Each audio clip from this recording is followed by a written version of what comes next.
You, John Fitzgerald Kennedy, do solemnly swear. I, John Fitzgerald Kennedy, do solemnly swear. That you will faithfully execute the office of President of the United States. That I will faithfully execute the office of President of the United States. And will, to the best of your ability. And will, to the best of my ability. Preserve, protect, and defend the Constitution of the United States. Preserve, protect, and defend the Constitution of the United States. So help you God. So help me God.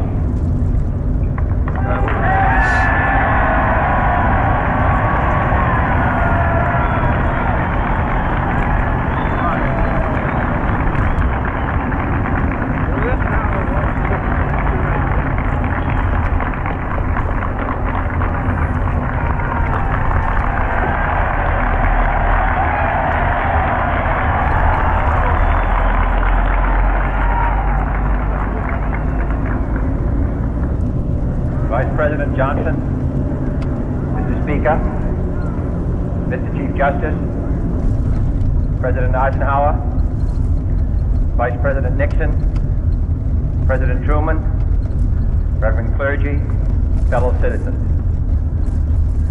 We observe today not a victory of party, but a celebration of freedom, symbolizing an end as well as a beginning, signifying renewal as well as change. For I have sworn before you and Almighty God the same solemn oath our forebears prescribed nearly a century and 3/4 ago.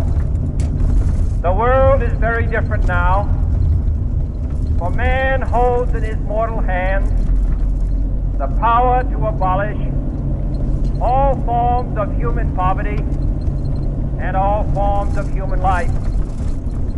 And yet the same revolutionary beliefs for which our forebears fought are still at issue around the globe. The belief that the rights of man come not from the generosity of the state, but from the hand of God. We dare not forget today that we are the heirs of that first revolution. Let the word go forth from this time and place to friend and foe alike that the torch has been passed to a new generation of Americans born in this century, tempered by war, disciplined by a hard and bitter peace, proud of our ancient heritage, and unwilling to witness or permit the slow undoing of those human rights to which this nation has always been committed and to which we are committed today at home and around the world.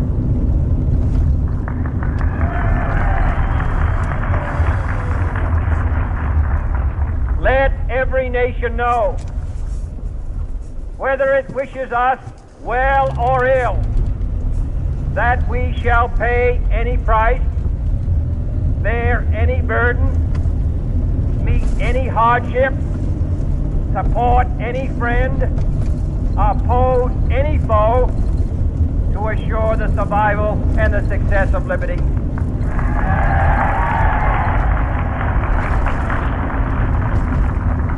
This much we pledge and more. To those old allies whose cultural and spiritual origins we share, we pledge the loyalty of faithful friends. United, there is little we cannot do in a host of cooperative ventures. Divided, there is little we can do, for we dare not meet a powerful challenge at odds and split asunder. To those new states whom we welcome to the ranks of the free, we pledge our word that one form of colonial control shall not have passed away, merely to be replaced by a far more iron tyranny. We shall not always expect to find them supporting our view, but we shall always hope to find them strongly supporting their own freedom, and to remember that in the past, those who foolishly sought power by riding the back of the tiger ended up inside.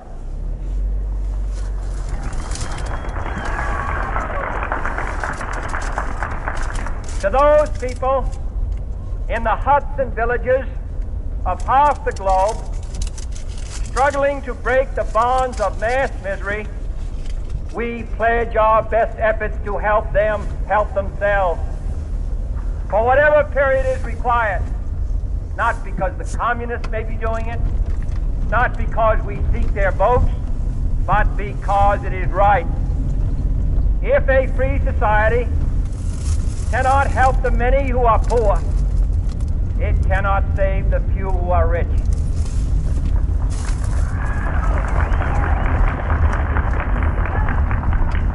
To our sister republic, south of our border, we offer a special pledge to convert our good words into good deeds, in a new alliance for progress, to assist free men and free government in casting off the chains of poverty. But this peaceful revolution of hope cannot become the prey of hostile powers. Let all our neighbors know that we shall join with them to oppose aggression or subversion anywhere in the Americas.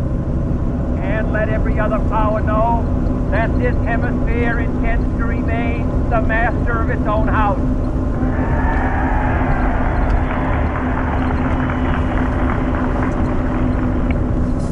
To that World Assembly of Sovereign States, the United Nations, our last best hope, in an age where the instruments of war have far outpaced the instruments of peace, we renew our pledge of support to prevent it from becoming merely a forum for invective, to strengthen its shield of the new and the weak, and to enlarge the area in which its threat may run.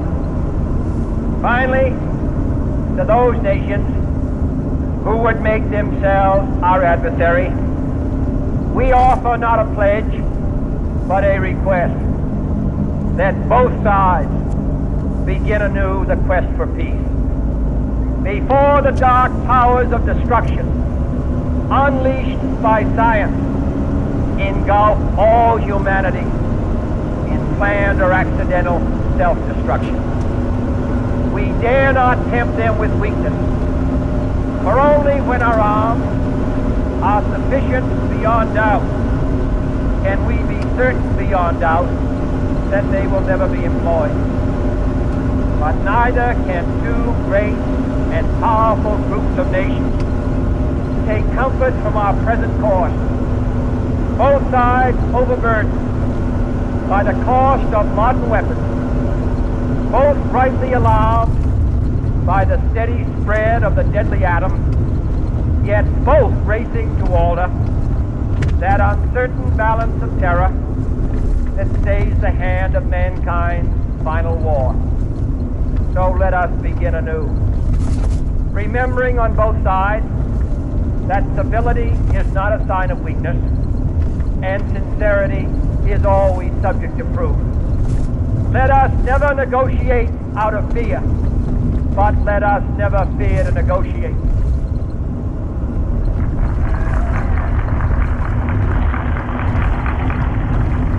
Let both sides explore what problems unite us, instead of belaboring those problems which divide us. Let both sides, for the first time, formulate serious and precise proposals for the inspection and control of arms, and bring the absolute power to destroy other nations under the absolute control of all nations.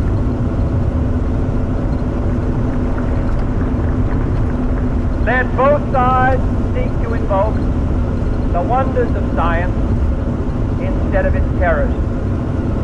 Together, let us explore the stars, conquer the desert, eradicate disease, tap the ocean depths, and encourage the arts and commerce.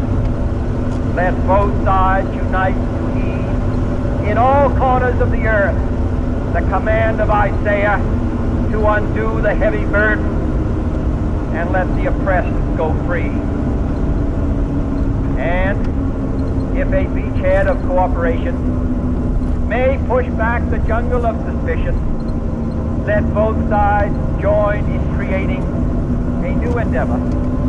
Not a new balance of power, but a new world of law, where the strong are just, and the weak secure, and the peace preserved. All this will not be finished in the first 100 days, nor will it be finished in the first 1,000 days, nor in the life of this administration, nor even perhaps in our lifetime on this planet. But let us begin.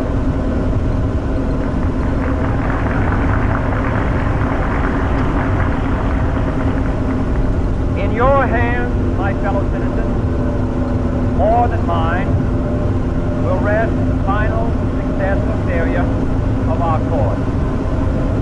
Since this country was founded, each generation of Americans has been summoned to give testimony to its national loyalty.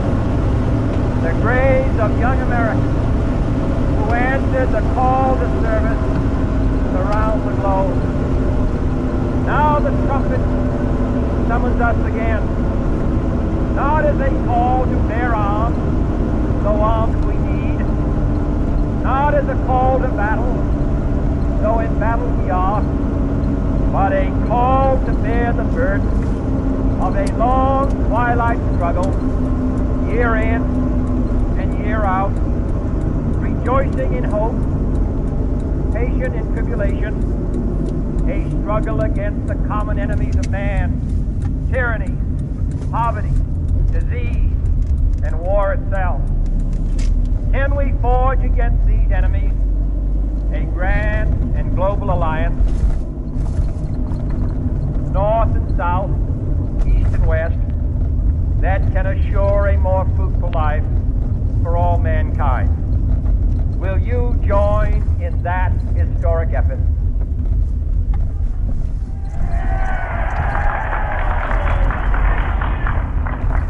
In the long history of the world, only a few generations have been granted the role of defending freedom in its hour of maximum danger. I do not shrink from this responsibility. I welcome it.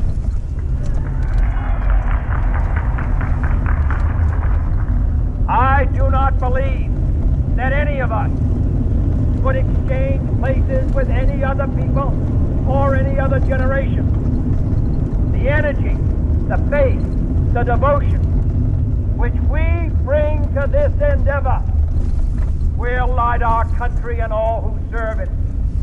And the glow from that fire can truly light the world. And so, my fellow Americans, ask not what your country can do for you, ask what you can do for your country.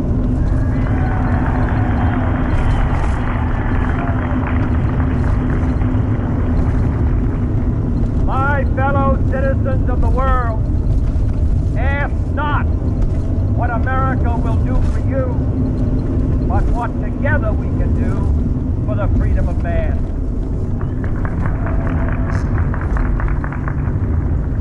Finally, whether you are citizens of America or citizens of the world, ask of us here the same high standard of strength and sacrifice which we ask of you. With a good conscience, our only sure reward, with history the final judge of our deeds, let us go forth to lead the land we love, asking His blessing and His help, but knowing that here on earth, God's work must truly be our own.